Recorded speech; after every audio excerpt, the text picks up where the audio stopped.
আল্লাহ রাব্বুল আলামিন বলেন, কুল বিফাদলিল্লাহি ওয়া বিরহমাতিহি ফাবিযালিকা ফালইফরাহু। আল্লাহ পাক বলেন, নবী আপনি মানুষদেরকে বলুন, আল্লাহর পক্ষ থেকে তোমাদের উপর সবচেয়ে বড় অনুগ্রহ, সবচেয়ে বড় নিয়ামত হচ্ছে কোরআন। যেহেতু তোমরা কোরআন পেয়েছো, এই কোরআন পাওয়ার কারণে তোমরা আনন্দ প্রকাশ করো। বলেন সুবহানাল্লাহ। কোরআন এমন একটি গ্রন্থ, এটি নতুন কোনো গ্রন্থ নয়। যত নবী রাসূল এই পৃথিবীতে এসেছেন, সমস্ত নবী রাসূল আল্লাহর পক্ষ থেকে কিতাব নিয়ে তারা নাজিল হয়েছেন, তাদের উপর কিতাব নাজিল হয়েছে। সেই কিতাব অনুসারে তারা নিজেরা নিজেদের জীবন পরিচালনা করেছেন, উম্মতদেরকেও সেইভাবে পরিচালিত করেছেন। কোরআন এমন একটি গ্রন্থ, যে গ্রন্থের আলোচনা আসমানি যতগুলো ছোট বড় সহিফা কিতাব এসেছে, কেউ কেউ বলেন প্রসিদ্ধ মত হচ্ছে আসমানি 104খানা কিতাব আছে। তার মধ্যে বড় বড় 4টি গ্রন্থ, তাওরাত, জাবুর, ইনজিল এবং হচ্ছে আল কোরআন। বলেন সুবহানাল্লাহ। আল্লাহ পাকের পক্ষ থেকে যতগুলো কিতাব আল্লাহ পাক এই আসমানের নিচে জমিনের উপর নাজিল করেছেন, সমস্ত কিতাবগুলোর মধ্যে এই কোরআনের আলোচনা এবং এই কোরআনের সুখবর, এই কোরআনের সুসংবাদ আল্লাহ পাক সমস্ত নবী রাসূল এবং উম্মতকে দিয়েছেন। বলেন সুবহানাল্লাহ। আল্লাহ রাব্বুল আলামিন সূরাতুশ শুআরা বলেন, ওয়া ইন্নাহু লাফি যুবুরিল আউয়ালিন। এই কোরআন হুটহাট করে তোমাদের উপর নাজিল হয়ে যায়নি। এই কোরআন হঠাৎ করে আসমান থেকে টপকে পড়ে নেই। পূর্ববর্তী যত গ্রন্থ আছে, সমস্ত গ্রন্থে আল্লাহ পাক এই কোরআনের সুসংবাদ দিয়েছেন। বলেন সুবহানাল্লাহ। যত গ্রন্থ আছে, সমস্ত গ্রন্থে আল্লাহ পাক এই কোরআনের সুসংবাদ দিয়েছেন। কোরআন এটা মানব জাতির সর্বশ্রেষ্ঠ নিয়ামত। আর কোরআন হচ্ছে আপনার আমার জীবনের চালিকা শক্তি। হাদিস শরীফের মধ্যে আল্লাহ নবী বলেন, ইন্নাল্লাযী লাইসা ফি জাওফিহি শাইউম মিনাল কুরআন কাল বাইতিল খারিব। আল্লাহর নবী বলেন, যে ব্যক্তির অন্তরের মধ্যে কোরআন নাই, ওই ব্যক্তির অন্তরটি হচ্ছে মশা এবং পোকামাকা মাকড়সা যে ঘরে থাকে, বিরান ঘরের মতো। আর যে ব্যক্তির অন্তরের মধ্যে কোরআন আছে, ওই ব্যক্তির অন্তর হচ্ছে জীবিত, ওই ব্যক্তির অন্তর হচ্ছে নূরান্বিত। বলেন সুবহানাল্লাহ। যে ব্যক্তির অন্তরের মধ্যে কোরআন নাই, এই ব্যক্তির অন্তরটা হচ্ছে মৃত অন্তর। কারণ হচ্ছে কোরআন হচ্ছে আপনার আমার রূহের মতো। কোরআন খুলে দেখুন, আল্লাহ রাব্বুল আলামিন বলেন, وَكَذَلِكَ أَوْحَيْنَا إِلَيْكَ رُوحًا مِّنْ أَمْرِنَا مَا كُنْتَ تَدْرِي مَا الْكِتَابُ وَلَا الْإِيمَانُ। আল্লাহ পাক বলেন, এমনি ভাবে আমি আল্লাহ রাব্বুল আলামিন আমার পক্ষ থেকে রূহ আপনার উপর নাজিল করেছি। যখন আমি আপনার উপর এই কোরআন নাজিল করেছি, এর আগে আপনি জানতেন না ঈমান কি জিনিস, কোরআন কি জিনিস। কিন্তু আমি আল্লাহ রাব্বুল আলামিন আপনাকে এমন একটি নূর দিয়েছি, যে নূরের মাধ্যমে আপনি দুনিয়ার জীবন এবং আপনার সমস্ত সাহাবাই কারাম থেকে শুরু করে আপনার ব্যক্তি জীবন, পারিবারিক জীবন, সামাজিক জীবন, জীবনের প্রতিটি সেক্টর আপনি পরিচালিত করতে পারেন। নিজে যেভাবে পরিচালিত হন, আমার বান্দাদেরকেও আপনি সেইভাবে পরিচালিত করতে পারেন। বলেন সুবহানাল্লাহ। আল্লাহ তাআলা এই আয়াতের মধ্যে কোরআনকে রূহ বলেছেন। দেহের রূহ যদি না থাকে, এটা দেহ থাকে না, এটা লাশ হয়ে যায়। কথা বল, কি হয়ে যায়? লাশ হয়ে যায়। দেহের মেইন জিনিসই হচ্ছে রূহ। দেহের মেইন জিনিস কি?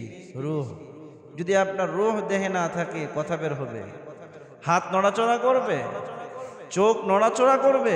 কোনো কিছুই না, সব কিছুই নিস্তব্ধ হয়ে যাবে। হাদিস শরীফের মধ্যে, কোরআনে কারীমেও এসেছে, উযাইর আলাইহিস সালাম আল্লাহর একজন নবী ছিলেন। উযাইর আলাইহিস সালাম তিনি বাইতুল মুকাদ্দাসের একজন নবী, ইহুদিদের একজন নবী ছিলেন। উযাইর আলাইহিস সালাম বখতে নসর, পৃথিবীর ইতিহাসে যত জালেম বাদশা ছিল এর মধ্যে একজন জালেম হচ্ছে বখতে নসর। এই বখতে নসর বাইতুল মুকাদ্দাসকে ধ্বংস করে লক্ষ লক্ষ মানুষকে হত্যা করে উযাইর আলাইহিস সালামকে গ্রেফতার করে নিয়ে গেছে। দীর্ঘদিন পরে জেল থেকে তিনি মুক্তি পেলেন। মুক্তি পাওয়ার পরে তিনি যখন আপন শহর বাইতুল মুকাদ্দাসে আসছেন, এসে দেখেন কিচ্ছু নাই, সব মাটির সাথে গুড়িয়ে গেছে, সব ধ্বংস হয়ে গেছে। এবার উযাইর আলাইহিস সালাম চিন্তা করেন, এই যে শহর একদম বিরান হয়ে গেছে, ধ্বংস হয়ে গেছে, এই শহরের মানুষগুলো পর্যন্ত নাই, কোনো মানুষ নাই, অল্প কিছু মানুষ দেখা যায়, বাকি সব যে ধ্বংস হয়ে গেল। এই ধ্বংসকৃত, ধ্বংসশীল এই শহরকে আল্লাহ পুনরুজ্জীবিত এবং পুনরায় শহর কিভাবে করবেন? যারা মারা গেছে এদেরকে আবার পুনরায় কিভাবে জীবিত করবেন? এই চিন্তা ভাবনা তিনি করতে লাগলেন। এমত অবস্থায় আল্লাহ রাব্বুল আলামিন মালাকাল মাউতকে পাঠিয়ে দিলেন। পাঠিয়ে বললেন, হে মালাকাল মাউত, যাও আমার নবী উযাইরের জানটাকে কবজ করে ফেলো। বলেন সুবহানাল্লাহ। উযাইর আলাইহিস সালামের জান কবজ হয়ে গেল। যখন কবজ হয়ে গেল, উযাইর আলাইহিস সালাম মৃত্যুবরণ করলেন। মৃত্যুবরণ করার পরে 100 বছর পর্যন্ত তিনি মরে পড়ে রইলেন। এই 100 বছরের ভিতরে এই শহর আবার আবাদ হয়ে গেছে। বিভিন্ন দেশ থেকে মানুষ এসে বাইতুল মুকাদ্দাসকে পুনরুদ্ধার করে তারা আবার এই শহর আবাদ করে ফেলেছে। কিন্তু উযাইর আলাইহিস সালাম যে সমস্ত মানুষ জানতেন উযাইর নবী মারা গেছেন, কারণ তার কোনো হাদিস নাই, সবাই ভেবেছেন উযাইর আলাইহিস সালাম আর দুনিয়াতে নাই, তিনি মারা গিয়েছেন। এদিক দিয়ে মৃত অবস্থায় আল্লাহ রাব্বুল আলামিন উযাইর আলাইহিস সালামকে 100 বছর পর্যন্ত জমিনের মধ্যে ফেলে রাখলেন। আর তিনি যে ঘোড়ার মধ্যে ছিলেন, এই ঘোড়া পচে গলে হাড়গুলো চতুর্পাশে ছড়িয়ে ছিটিয়ে রাখলেন। তার সাথে যে খাবারগুলো ছিল, এই খাবারগুলোকেও আল্লাহ পাক একদম পুরা পচে গলে নষ্ট করে ফেললেন। এবার 100 বছর পরে আল্লাহ রাব্বুল আলামিন আবার কুম বিইজনিল্লাহ কুন ফায়াকুনের মাধ্যমে উযাইর আলাইহিস সালামের রূহটা তার দেহের ভিতরে ঢুকিয়ে দিলেন। সর্বপ্রথম তার রূহ তার চোখের মধ্যে, আল্লাহ পাক বলেন তার চোখের মধ্যে দেওয়া হলো। যখন চোখের মধ্যে দেওয়া হলো, তার চোখগুলো মিটমিট করা শুরু করলো। চোখ দিয়ে তিনি চতুর্পাশ দেখতেছেন, কিন্তু হাত নাড়াইতে পারতেছেন না, কথা বলতে পারতেছেন না, কোনো কিছুই তিনি চিনতে পারছেন না। তার ব্রেইন কোনো কাজ করছে না। নিঃশ্বাস পর্যন্ত তিনি নিতে পারছেন না। আল্লাহ রাব্বুল আলামিন পরবর্তীতে তার রূহটাকে নাক পর্যন্ত নিয়ে আসলেন, নিঃশ্বাস নেওয়া শুরু করলেন। ধীরে ধীরে তিনি স্বচক্ষে দেখলেন তার হাতগুলো নড়াচড়া শুরু করছে, তার পেট নড়াচড়া শুরু করছে, দুই পা নড়াচড়া শুরু করছে। আল্লাহ পাক বললেন, উজাইর, আমি এইভাবেই মানুষকে এবং শহরকে পুনর্জীবিত করি। বলেন সুবহানাল্লাহ। আল্লাহ রাব্বুল আলামিন উজাইর আলাইহিস সালামকে জিজ্ঞাসা করেন, ক্বালা কাম লাবিস্ত, হে উজাইর, এই যে তুমি ঘুমিয়েছিলা কতদিন পর্যন্ত ছিলা? আল্লাহ, একদিন অথবা একদিনের কিছু অংশ। কতদিন? উজাইর আলাইহিস সালাম বলেন, একদিন অথবা একদিনের কিছু অংশ। হয়তো আমি দুপুরে ঘুমিয়েছিলাম, এখন মাগরিবের রক্ত হয়েছে, অথবা আমি সকালে ফজরে ঘুমিয়েছিলাম, এখন সন্ধ্যা হয়েছে, অথবা রাতের বেলা ঘুমিয়েছিলাম, এখন দুপুর হয়েছে। একদিন বা একদিনের কিছু অংশ আমি ঘুমিয়েছিলাম। আল্লাহ পাক বললেন, না না না, একদিন আর একদিনের অংশ নয়। ক্বালা বাল লাবিস্তা মিআতা আম, বরঞ্চ তুমি 100 বছর পর্যন্ত মৃত পড়েছিলে। বলেন সুবহানাল্লাহ। উজাইর আলাইহিস সালামের বিশ্বাস হয় না। এবার আল্লাহ পাক বললেন, ফানদুর ইলা তাআমিক, তোমার সাথে যে 100 বছর আগে খাবার ছিল, খাবারগুলোর দিকে তাকাও। ওয়াশারাবিক, তোমার যে পানীয় ছিল, পানির দিকে তাকাও। ওয়ানদুর ইলা হিমারিক, তোমার যে গাধাটা ছিল, এই গাধার দিকে তাকাও। সব দিকে যখন তাকাইলেন, দেখলেন গাধার হাড়গুলো পড়ে আছে। গোশত বলতে কিছু নাই, চামড়া বলতে কিছু নাই, হাড়গুলো এক এক জায়গায় পড়ে আছে। এবার আল্লাহ রাব্বুল আলামিন গাধাকে নির্দেশ দিলেন, গাধা তুমি আগের মতো হয়ে যাও। উজাইর আলাইহিস সালাম নিজ চোখে দেখতে লাগলেন হাড়গুলো একের পর একটার সাথে একটা জোড়া হচ্ছে। আবার এই হাড়গুলো যখন জোড়া হয়ে একটা বডি স্ট্রাকচার হয়ে গেছে, একটা হিউম্যান বডির যখন কঙ্কাল তৈরি হয়ে গেছে, একটা গাধার যখন কঙ্কাল তৈরি হয়ে গেছে, কঙ্কালের উপর দিয়ে আল্লাহ গোশতের চাদর পরিয়ে দিয়েছেন, গোশতের উপর দিয়ে চামড়ার চাদর পরিয়ে দিলেন, চামড়ার উপর দিয়ে আস্তে আস্তে গাধার যত পশম ছিল, একে একে সমস্ত পশমগুলো জোড়া লাগতে লাগলো। বলেন সুবহানাল্লাহ। উজাইর আলাইহিস সালামের বিশ্বাস হলো আল্লাহ পাক কিভাবে জীবিত করবেন। এবার উজাইর আলাইহিস সালাম নিজের গাধার উপর সওয়ার হয়ে শহরে ঢুকলেন। কেউ তাকে চেনে না, কারণ 100 বছর পূর্বে যারা ছিল তাদের বাপ হয়তো জীবিত ছিল, সন্তানের জন্ম হয় নাই, অথবা সন্তানগুলো ছোট ছিল, তাদের নাতিগুলো এখন দেশ পরিচালিত করছে। তার শহরে যখন ঢুকলেন, দেখলেন তার ঘরের কোনো নাম নিশানা পর্যন্ত নাই, কোনো কিছুই নাই। কেউ তাকে জিজ্ঞাসা করো না, তিনি জিজ্ঞাসা করতেছেন, এই শহরে যে একজন উজাইর নবী ছিল, এই নবীকে কি আপনারা চিনেন নাকি? কয়, হ্যাঁ, আল্লাহর একজন নবী ছিলেন উজাইর আলাইহিস সালাম। তিনি তো 100 বছর পূর্বে বাদশাহ নখত নসরের মাধ্যমে সে এই পৃথিবী থেকে বিদায় নিয়েছে, তাকে হত্যা করা হয়েছে, সে তো আর পৃথিবীতে নাই, সে তো মারা গেছে। এবার উজাইর আলাইহিস সালাম বললেন, না, তিনি মারা যান নাই। আল্লাহ রাব্বুল আলামিন তাকে পরীক্ষা করেছিলেন। আমি হচ্ছি উজাইর। গোটা এলাকার মানুষ কেউ কেউ কেউ বিশ্বাস করে না, কিন্তু একজন প্রবীণ, একজন বৃদ্ধা ছিলেন। ওই বৃদ্ধার কানে যখন উজাইর আলাইহিস সালামের সংবাদ গেল, ওই বৃদ্ধা ঘর থেকে বের হয়ে আসলেন, চোখে দেখে না। উজাইর আলাইহিস সালামের খুব কাছের এই মহিলা ছিল, যে উজাইর আলাইহিস সালামের উপর ঈমান এনেছিল। এই মহিলা এসে উজাইর আলাইহিস সালামের হাত ধরলেন। হাত ধরার পরে বলছে, হাত, তোমার হাতগুলো মনে হচ্ছে আমার উজাইরের হাত, তোমার চেহারা তো মনে হচ্ছে উজাইরের চেহারা। তবে আমার নবী যে উজাইর ছিল, ওই উজাইরের তাওরাত মুখস্থ ছিল। যদি তুমি তাওরাত কিতাব মুখস্থ শুনাইতে পারো, তাহলে বিশ্বাস করব তুমি আল্লাহর নবী উযাইর। বলেন সুবহানাল্লাহ, বলেন আল্লাহু আকবার। এবার উযাইর আলাইহিস সালাম ফার্স্ট ক্লাস তাওরাত শুনিয়ে দিলেন। সাথে সাথেই বুড়ি বললেন, বৃদ্ধা মহিলা বললেন, হা হা তুমি হচ্ছ আল্লাহর নবী উযাইর আলাইহিস সালাম। বলেন সুবহানাল্লাহ। যে কথা বলছিলাম, কোরআন হচ্ছে মানব দেহের রূহ। এই রূহ যে ব্যক্তির ভিতরের মধ্যে নাই, আল্লাহর নবী বলেন ওই ব্যক্তির অন্তরটা হচ্ছে বিরান ভূমির মতো।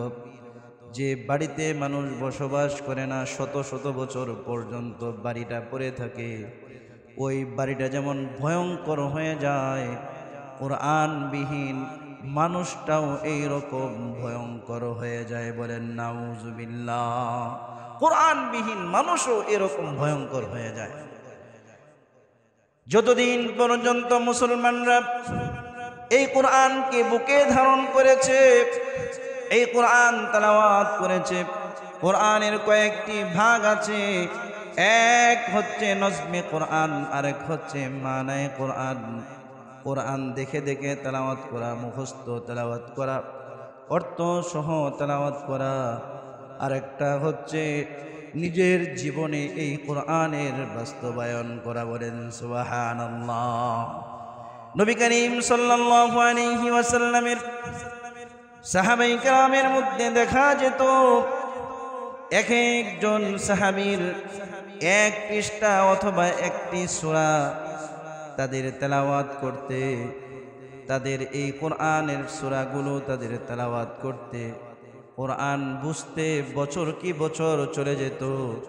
তারা কোরআন বুঝতেন এবং কোরআনের উপর পরিপূর্ণরূপে আমল করতেন। বলেন সুবহানাল্লাহ।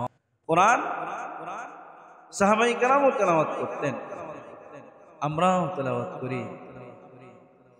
সাহাবার যুগে, নবীর যুগে কোরআন তেলাওয়াত করতে পারে না, এটা তো কোনো মুসলমান হতে পারে, এটা কেউ বিশ্বাসই করছে না।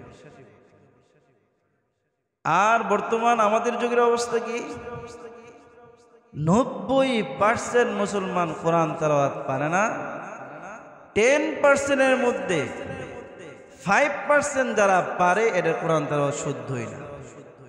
হয় বাংলা কোরআন তেলাওয়াত শিখছে, আর না হয় ওই যে আগের যুগে আলিফ বে তে সে যে শিখছিল, ওই শিক্ষাকেই বুকে ধারণ করে রেখেছে।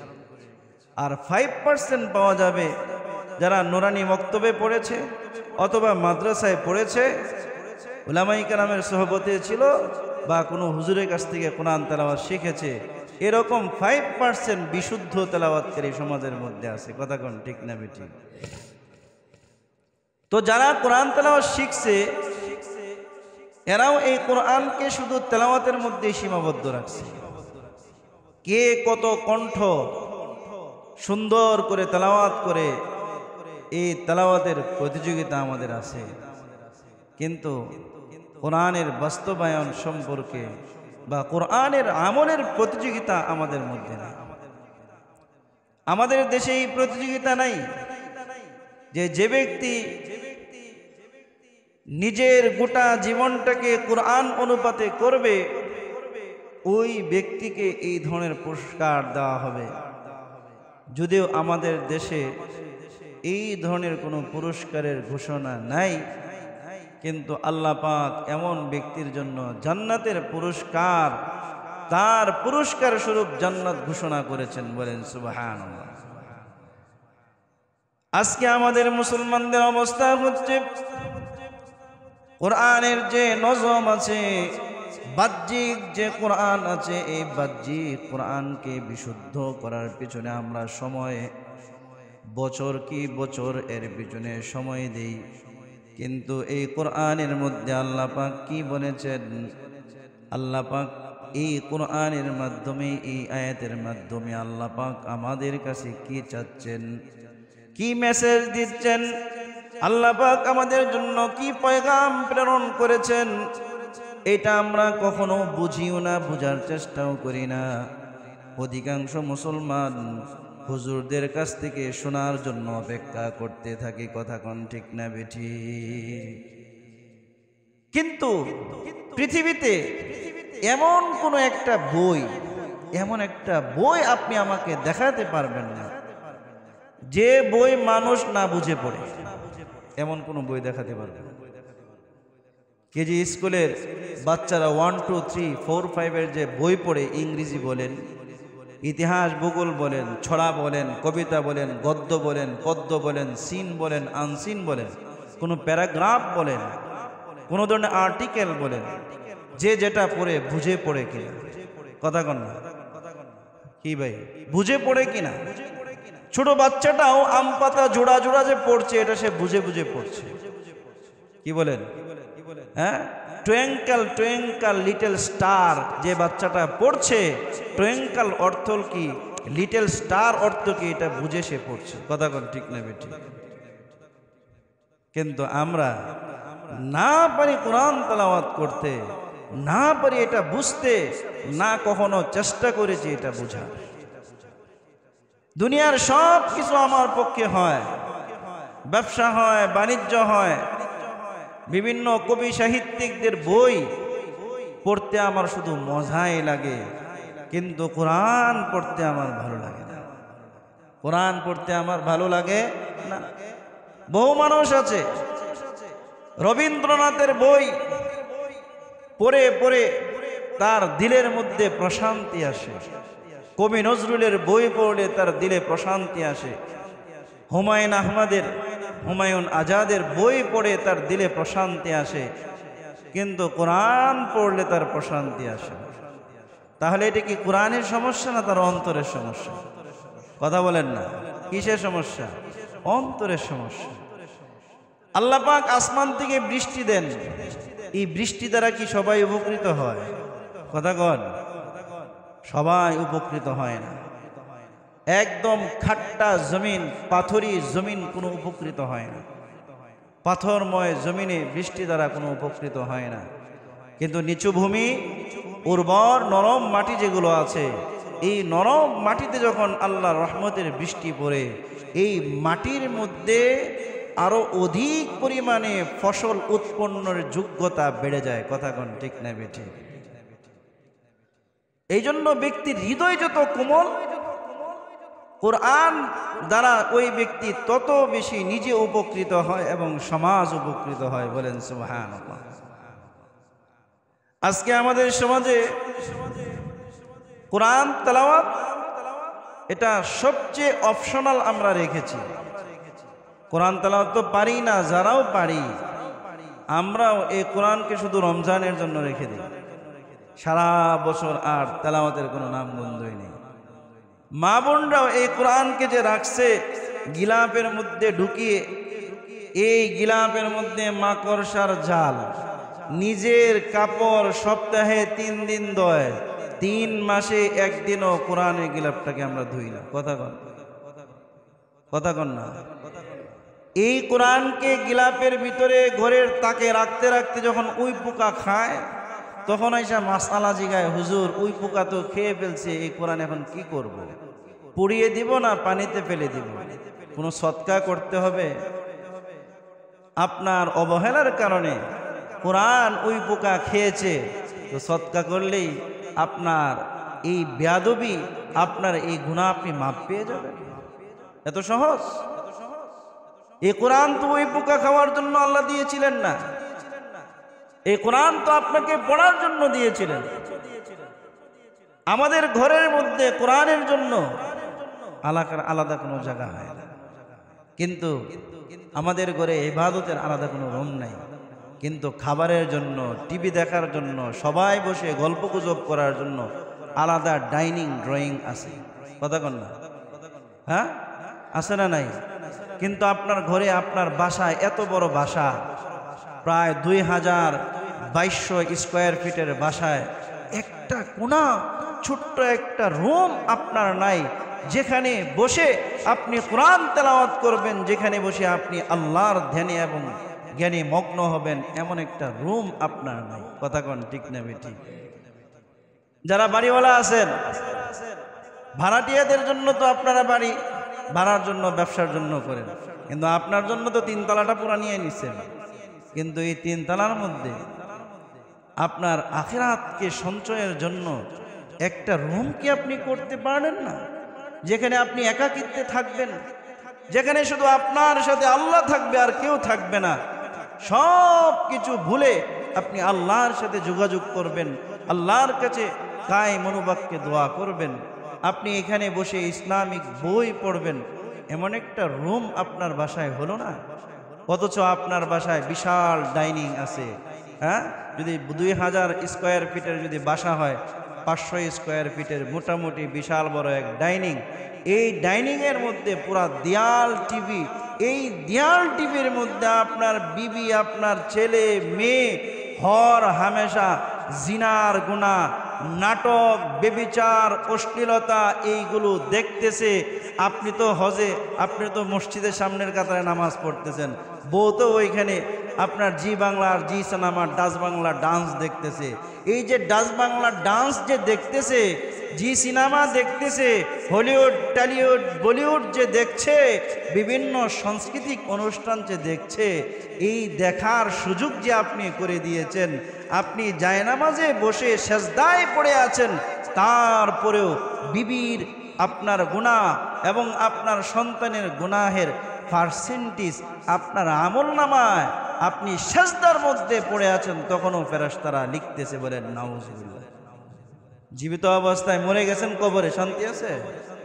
শান্তি নাই। যে টিভি আপনি দেখে গিয়েছেন, যে হল রুম আপনি করে গিয়েছেন, এই হল রুমে যত আকাম কুকাম হবে, সমস্ত আকাম কুকামের একটা পরিণতি, পার্সেন্টেজ মগর আপনার জন্য কবরেও রেডি আছে।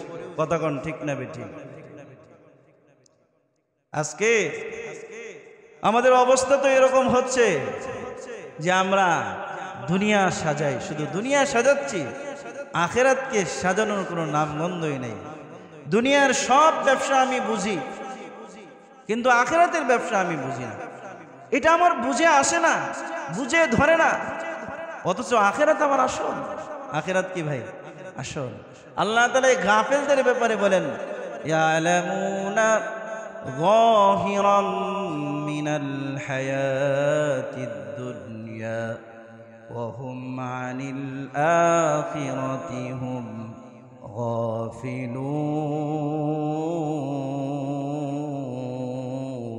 গাফিলুন। আল্লাহ পাক বলেন, ইয়ালামুনা যাহিরাম মিনাল হায়াতিদ দুনিয়া, দুনিয়ার জীবন সম্পর্কে এরা খুবই অভিজ্ঞ। দুনিয়াতে 1 টাকাকে 10 টাকা কিভাবে করা যায়, একটা রুম থেকে একটা বিল্ডিং কিভাবে করা যায়, 10 শতক জায়গার উপর একটা বাড়ি আছে, এখন মোটামুটি 10 কাঠার উপর একটা বহুতল ভবন কিভাবে করা যায়। ছোট্ট একটা দোকান ছিল, এই দোকান থেকে এটাকে ফ্যাক্টরি, কারখানা কিভাবে বানানো যায়, কিভাবে কোটিপতি হওয়া যায়, এইগুলো তারা খুব সুন্দর বুঝে। কিন্তু আখিরাত সম্পর্কে তারা একেবারেই গাফেল, তারা একেবারেই অমনোযোগী। বলেন নাউজুবিল্লাহ। একেবারেই গাফেল, একেবারেই অমনোযোগী। যে এসি এবং ডিসি রুমে আপনি থাকেন, আপনার কবরটা কি আপনি এসি ডিসি করছেন? কখনো কি চিন্তা আসে যে আমি যেখানে শুয়ে থাকবো, আমার কবরের এই রুমটাকে কি আমি এসি ডিসি করছি? কবরের এই 3.5 হাত মাটি কাহারার জন্য 1 ইঞ্চি হয়ে যায়।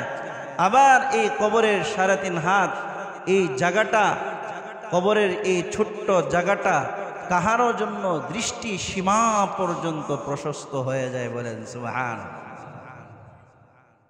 কাদের জন্য দৃষ্টি সীমা পর্যন্ত প্রশস্ত হয়ে যায়? কোরআন ওয়ালাদের জন্য। যে মুসলমান কোরআন পড়ে, কোরআন বুঝে, কোরআন অনুযায়ী আমল করে। কথা কোন ঠিক না বেঠিক? কোরআন না বুঝে পড়লে কোনো সওয়াব হয় না, এই ধরনের উক্তি আমাদের সমাজে কিছু কিছু পণ্ডিতরা বলে থাকেন। কি বলে থাকেন? কোরআন পড়ে কিন্তু বুঝে না, এটা কোন ফায়দা আছে? অবশ্যই ফায়দা আছে। কোরআন না বুঝে পড়লেও সওয়াব, কোরআন বুঝে পড়লেও সওয়াব, কোরআন হাতে নিলেও সওয়াব, চুমু খাইলেও সওয়াব, বুকে লাগাইলেও সওয়াব, কোরআনের দিকে তাকাইলেও সওয়াব, কোরআন নিয়ে চিন্তা করলেও সওয়াব। বলেন সুবহানাল্লাহ। পৃথিবীতে এমন কোনো আমল নেই, এমন কিচ্ছু নাই কোরআনের তাকায় রয়েছেন সওয়াব। সুবহানাল্লাহ। পড়ছেন আলিফ, আল্লাহ কয় 10। সুবহানাল্লাহ। এটা নিয়ে আপনি গবেষণা করছেন, আল্লাহ কয় এর 10 থেকে 700 দিয়ে দিন। 700 কি হবে, এর দিতে থাক। আল্লাহ যতক্ষণ পর্যন্ত আমার বান্দা কোরআন নিয়ে গবেষণা করতে থাকে ততক্ষণ পর্যন্ত তার নামে সব লিখতে থাকো, লিখতে থাকো, লিখতে থাকো। বলেন সুবহানাল্লাহ। আজকে কোরআন আমরা পড়তেও জানি না, বুঝিও না, কোরআনের উপর আমলও করি না। অথচ এই কোরআনের উপর যখন আল্লাহর নবী সাল্লাল্লাহু আলাইহি ওয়াসাল্লাম সাহাবায়ে কেরাম চলেছেন, গোটা বিশ্বকে তাক লাগিয়ে দিয়েছেন। বলেন সুবহানাল্লাহ। মরুভূমিতে জন্মগ্রহণকারী একজন নবী, যে নবীর উপর এই কোরআন নাজিল হয়েছে, এই কোরআনের কত চ্যালেঞ্জার এই পৃথিবীতে এসেছে, গিয়েছে, আছে, আজও পর্যন্ত কোনো বিষয়ে কোরআনের উপর চ্যালেঞ্জ করে টিকতে পারে নাই, টিকতে পারবেও না। বলেন সুবহানাল্লাহ। আজকে আমাদের সমাজে কোরআনকে আমরা যারা তেলাওয়াত করি, তেলাওয়াতের মাঝে সীমাবদ্ধ থাকে। যারা কোরআন তেলাওয়াত করি, কোরআনের অর্থ বুঝি, কোরআনকে আমরা অর্থ বুঝার মধ্যে আমরা এটাকে সীমাবদ্ধ রাখি। কোরআন তেলাওয়াত করলে সওয়াব হয়। কোরআন তেলাওয়াত যে ঘরে তেলাওয়াত করা হয়, ওই ঘরের মধ্যে আল্লাহ পাকের রহমত বর্ষিত হতে থাকে। তাহলে যে রাষ্ট্রে এই কোরআন অনুপাতি চলবে, ওই রাষ্ট্রে কি আল্লাহর রহমত বৃষ্টির মতো অবতীর্ণ হবে কি হবে না? যে ঘরের মধ্যে কোরআন তেলাওয়াত হয়, যে ঘরওয়ালারা কোরআন অনুযায়ী চলে, ওই ঘরওয়ালার উপর যদি রহমত বৃষ্টির মতো পড়তে থাকে, তাহলে যে সংসদ কোরআন অনুপাতে চলবে, ওই সংসদেও আল্লাহর রহমত বৃষ্টির মতো নাজিল হবে কি হবে না? যে কোরআনওয়ালারা নবী করিম সাল্লাল্লাহু আলাইহি ওয়াসাল্লামের সাহাবায়ে কেরাম কোরআনের মাধ্যমে তৎকালীন যুগের বহু বড় বড় পরাশক্তিকে পরাজিত করেছেন এই কোরআনের মাধ্যমে। আপনারা বদর দেখেন, উহুদ দেখেন, খন্দক দেখেন, আহজাব দেখেন, বড় বড় যুদ্ধগুলো দেখেন।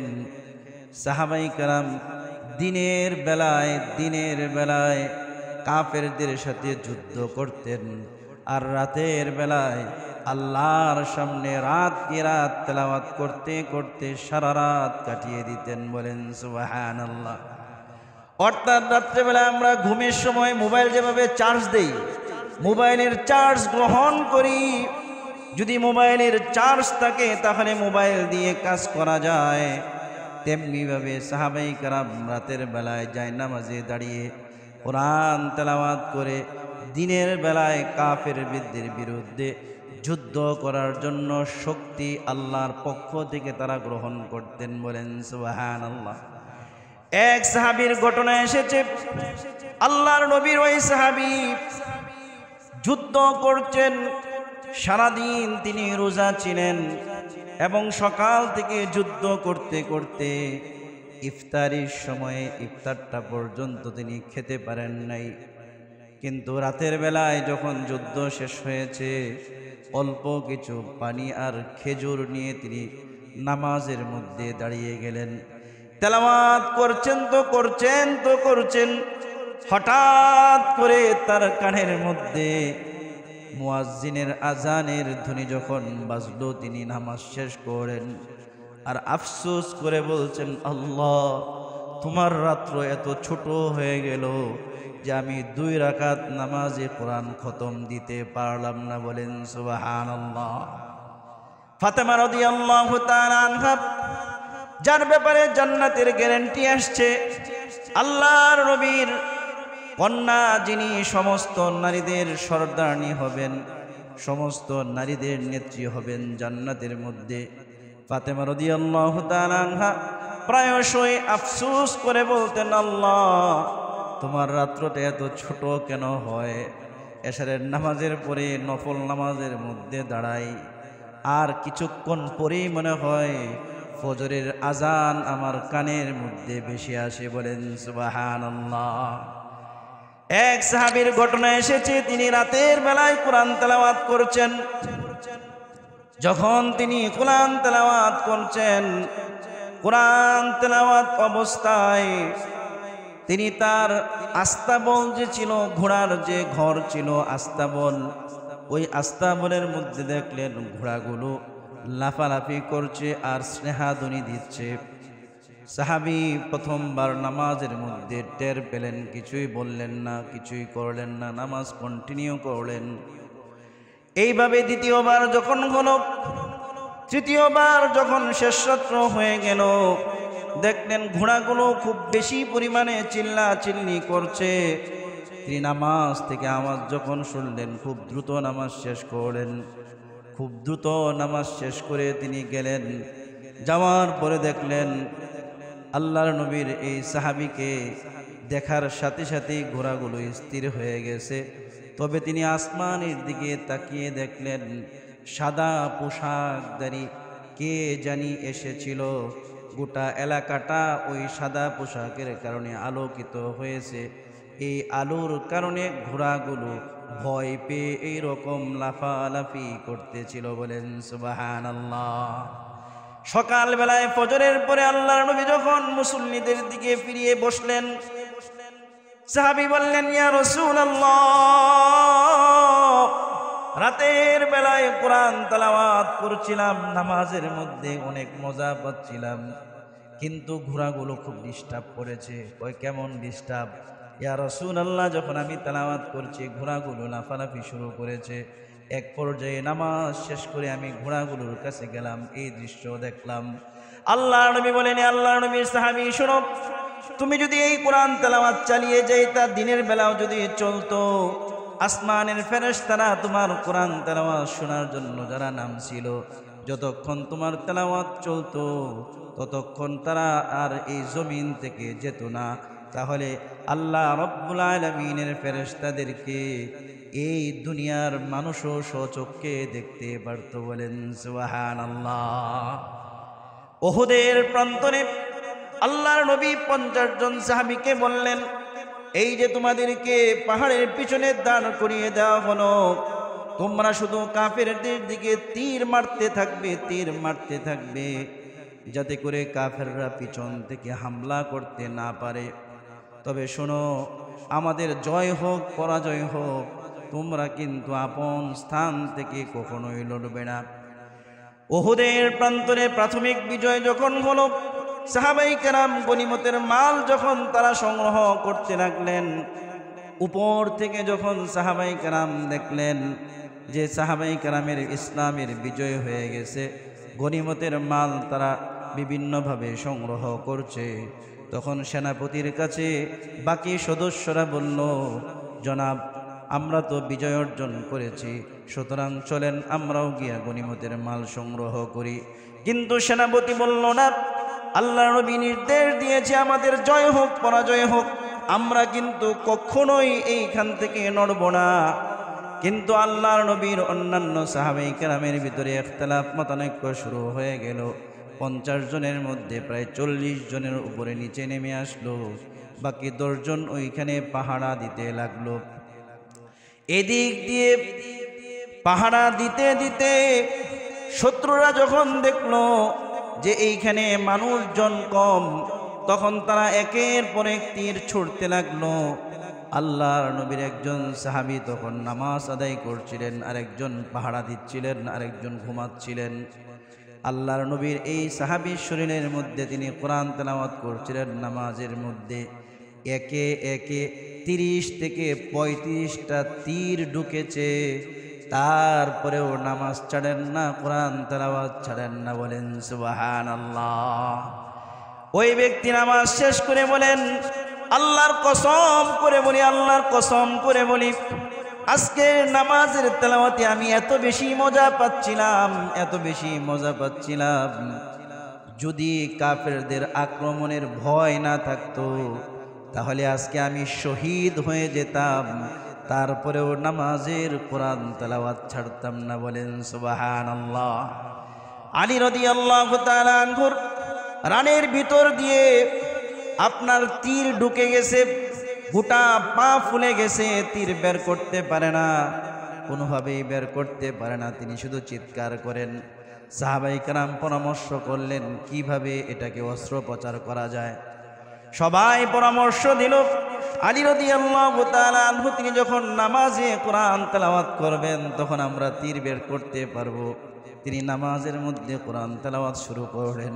তেলাওয়াত করতেছেন সাহাবায়ে কেরাম তীর বের করলেন, সেই ক্ষতস্থানকে ব্যান্ডেজ করলেন। নামাজ শেষে বলছেন, আমার তীর কোথায় গেল?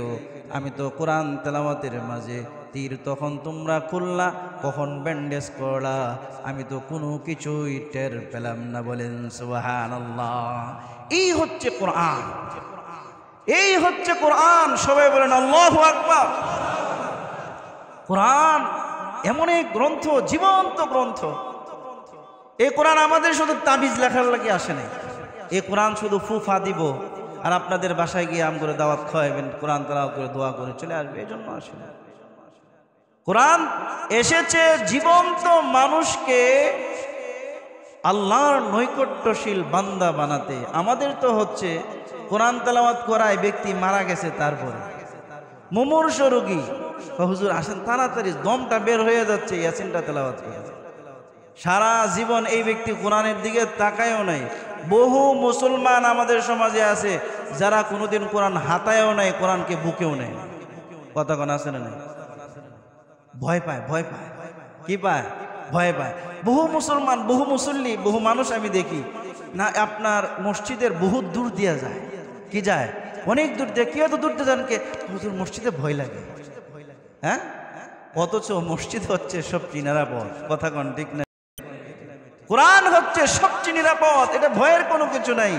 কোরআন পড়লে ভয় দূর হয়। কোরআন পড়লে কি হয়? ভয় দূর হয়। এই জন্য সাহাবায়ে কেরাম কোরআন তেলাওয়াত করতেন, কোরআন বুঝতেন। আমাদেরও ভাই কোরআনকে ধরি, কোরআন তেলাওয়াত করি, কোরআন বুঝি, বুঝে বুঝে কোরআন পড়ি, পারবো তো ইনশাল্লাহ? কি বলেন? ইনশাল্লাহ পর্যন্তই আমাদের মাশাল্লাহ, আমাদের মুসল্লিরা ইনশাল্লাহ, মাশাল্লাহ, আলহামদুলিল্লাহ, হাত ওঠানি, এইগুলো পর্যন্তই আমাদের কথা ঠিক। এই মসজিদ থেকে বের হওয়ার পরে ইনশাল্লাহ নাই, মাশাল্লাহ নাই, যে ইচ্ছা করছিলাম ওইটাও পর্যন্ত নাই। কথা কোন ঠিক না? ঠিক। কতদিন হাত উঠাইলাম, 5 ওয়াক্ত নামাজ ছাড়বো না, অথচ জানাজার নামাজের সময় আপনি গিয়ে দেখবেন কিছু লোক দাঁড়ায় দাঁড়ায় গল্প করতেছে না, নামাজও পড়ে নাই, জানাজার নামাজের জন্য চলে আসছে। কথা কন না? সবচেয়ে বড় ভয়ঙ্কর জিনিস হচ্ছে যে বাড়িতে লোক মারা গেছে এই বাড়ির লোকজন নামাজ পড়ে না। কেউ নামাজ কেন পড়েন নাই? হুজুর ধোয়ানি টোয়ানি এইগুলো নিয়ে খুব ব্যস্ত ছিলাম, নামাজ পড়ার সময় পেয়েছি না। তাহলে এই ব্যক্তির বাপ মারা গেল, মা মারা গেল, এই ব্যক্তির জীবনে এই ব্যক্তির মৃত্যু ছাড়া, মৃত্যু দিয়ে কি কোনো পরিবর্তন হয়েছে? বাবা মারা গেছে, সাথে সাথেই তো ছেলের হৃদয় কেঁপে ওঠার দরকার। সর্বনাশ, আমার দাদা মারা গেছে, বাবা গেছে, আমারও তো যাওয়ার সময় হয়ে গেছে, এখনই তো আমাকে নিজেরকে পরিবর্তন করা দরকার। কথা কোন ঠিক না বেটি?